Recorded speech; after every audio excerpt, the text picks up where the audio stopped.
So ayan guys, madlang people, good morning all. So ayan, wala pa namang may bumibili. Gusto ko pang i-share sa inyo yung GCash. About sa GCash guys, kasi naranasan ko ito at sana ay hindi nyo maranasan, no? Sa mga kasari-sari store, sa mga nag-GCash dyan, kahit walang tindahan, yung ano nyo, yung hanap buhay nyo is nag-GCash, nagka-cash in, nagka-cash out ng pera. Ayan, gusto ko lang i-share sa inyo to kasi naranasan ko rin siya. No, masamang pakitain at dapat hindi mangyayari sa inyo. Yung mga nangyari, tayo ay magkape muna. Habang nagkakape tayo ay magmamaritisan. Yan, black coffee lang to guys, no? So ayan na nga, at ating i-share, iinom muna tayo ng kape. Ayan, dahil sa GCash ay na-stress ako ng ilang araw kasi nakasend ko sa ibang tao yung pera na pambayad namin ng harina. Ayan, alert dyan sa mga nagmamadali, nag-grocery, tapos akala nila is yun na yung na-send nila pambayad ng harina, o hindi pala, napunta pala sa ibang tao.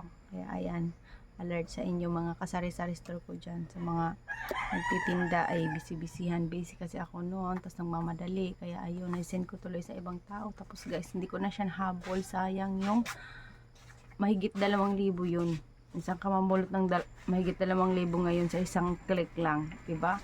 Tinawagan ko pa siya at tinawagan ko pa, nagmamakaaw pa ako sa kanya na ibalik niya yung pera. Sabi niya is baitan naman ang peg, o diba? Baitan naman yung peg, yung nakakuha ng pera. Sabi niya is hindi daw napunta sa kanya, pinakita niya sa akin yung GCash account niya is walang laman. Tapos nung una ko siyang tinawagan, ganito sinabi niya sa akin, "Ma'am, matagal ko naman yung hindi ko ginagamit yung GCash ko at hindi ko na binubuksan, matagal ko na daw hindi ginagamit." So, anuhin daw niya. Tapos nagtanong agad siya kung magkano daw yung laman. Siyempre ako is agad yung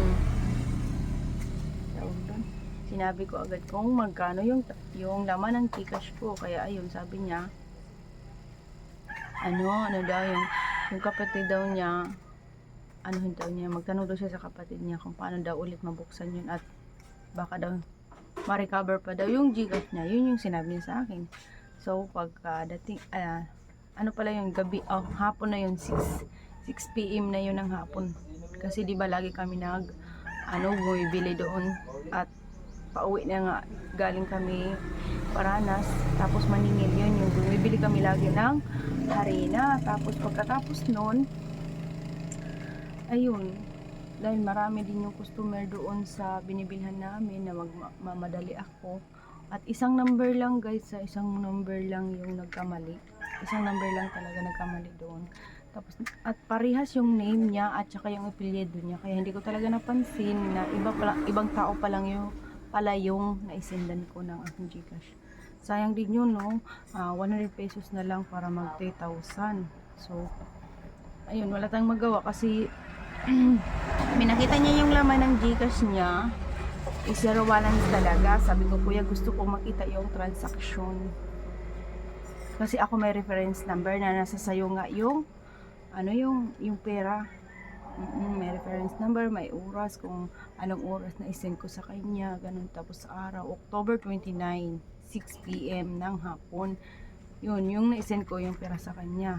Tapos sabi niya mamaya daw mag-video call daw siya sa akin at papakita niya raw yung GCash talaga na walang laman, pero hindi niya pinakita sa akin guys yung transaction na wala talagang laman.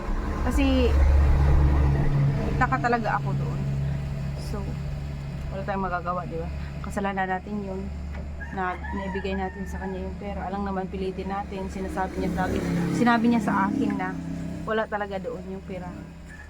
Kaya hindi ko na mahabol, hindi ko na mapilit kung ayaw niya ibigay. Sinabihan ko pa nga siya na yung kuya, sayo na lang yung 400, balik mo na lang yung 2,500. Wala daw. Sabi niya, anong magagawa niya? Wala naman daw doon sa kanya yung pera. Kung mayroon daw lang laman yung GCash, babalik naman daw niya, sabi niya. Pero di ba, hindi natin alam.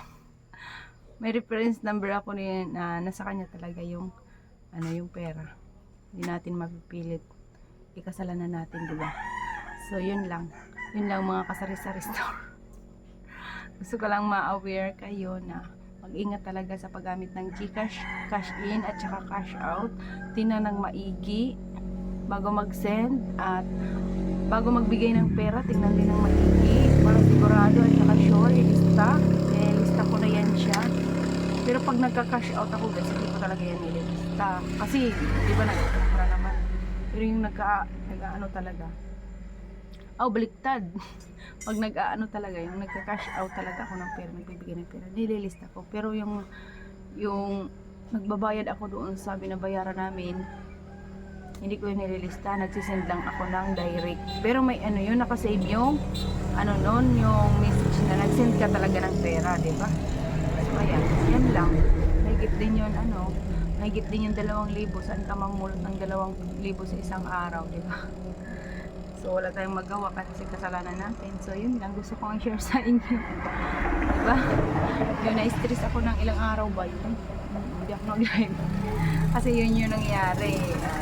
Yun yung nangyari na ano yung pera namin. So yun lang po. Maraming salamat. Thank you for watching. Like and share and subscribe my channel. Thank you so much. God bless you all. Happy Sunday everyone. Bye. Bye bye bye.